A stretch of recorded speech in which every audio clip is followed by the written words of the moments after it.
Hey guys, it's Megan, and in today's video, I'll be showing you how to make a channel banner on your iPad or iPhone. But before we get started, I just wanted to let you guys know that I finally have merch. It's linked down below, and yeah, without further ado, let's just get into it. First, you'll need to download the channel banner template.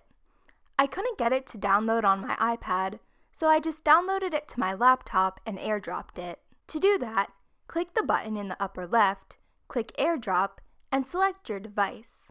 The template should pop up in your photos. I used 3 different apps to make my channel banner, but you really only need one, which is Phonto. Open the app, click the camera at the bottom of the screen, click Photo Albums, and select the template. It will ask you if you want a filter on it. You don't need one, so just click Done. Then go to the bars on the bottom left of the screen and click Add Item. Select the square and change the color if you'd like. Phonto has pre-selected colors at the top, but you can create a more custom color using the sliders at the bottom. Once you're happy with it, you can change the size of the square by pressing Size and adjusting the width and height sliders. You'll want to adjust it to form a rectangle that fits inside of the darkest area on the template. This is where it's okay to put text and images. To add text, click anywhere on the screen and press the Add Text pop-up. You can change the font to whatever you'd like. Phonto has pre-installed fonts, but you can also download your own from dafont.com. When you're happy with the text, press Done and resize it to fit inside of the rectangle. In this app, you have to select the text, click Size, and make it smaller or larger using the slider tool. You can click it and drag it to move it though. To change the color of the text, press Style. Text will already be selected, and you can choose any color you want. To outline the text, select Stroke and pick your color. You can change the thickness of the outline by using the Width slider. To add a shadow to your text, press Style in the upper right, and shadow will already be selected. Again, pick a color and adjust the shadow using the slider tools. You could make the whole banner using Phonto, but I decided to stop here and save the image by clicking the button in the bottom right and selecting Save Image to save it to my camera roll. Next, I opened the Picsart app and clicked the plus button at the bottom of the screen. I selected my image and clicked Sticker at the bottom of the page. I wanted to have Polaroids on my channel banner with pictures explaining what my channel is about, so I searched for a Polaroid frame.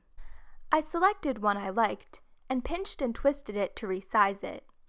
This is a lot easier to me than having to mess around with the slider bars in Phonto.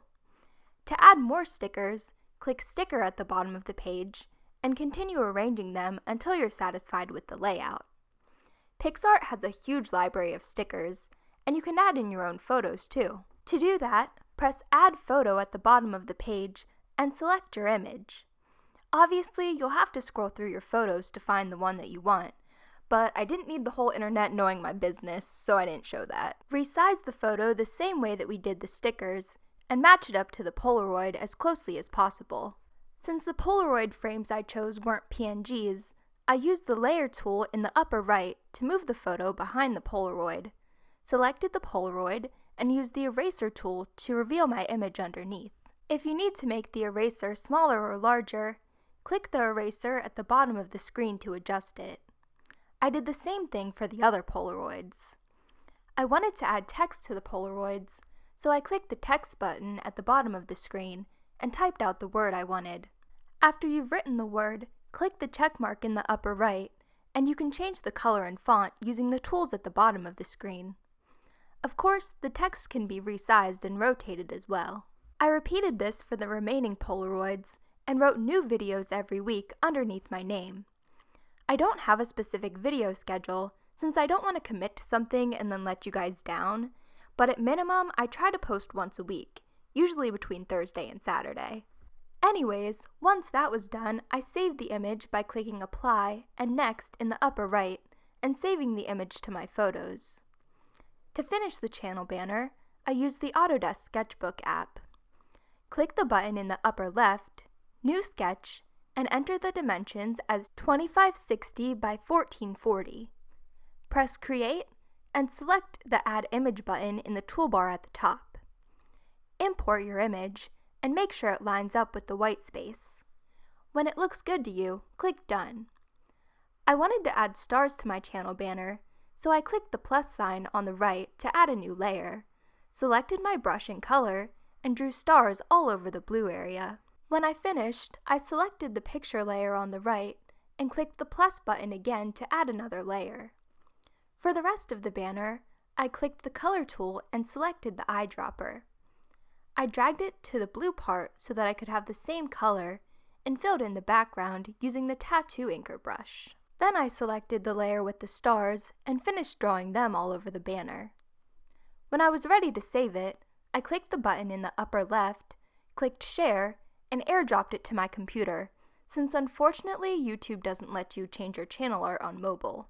To upload your new channel art, click your profile picture in the upper right, go to your channel and customize channel. Put your cursor over your banner and click the pencil that shows up. Select Edit Channel Art and drag and drop your new banner. You can adjust the crop if you need to, but if it looks good, click Select and your new channel banner is ready to go. I changed my profile picture to match as well, and I really like the way it looks. I haven't updated my channel art since at least 2016, so this was definitely long overdue. So thank you guys so much for watching. I hope you enjoyed this video. If you did, make sure to give it a thumbs up, and as always, make sure to subscribe for more videos just like this one, and make sure to follow me on Instagram, TikTok, and Twitter. They are all @WellerMegs. And yeah, I love you guys so much, and I'll see you guys tomorrow. Bye!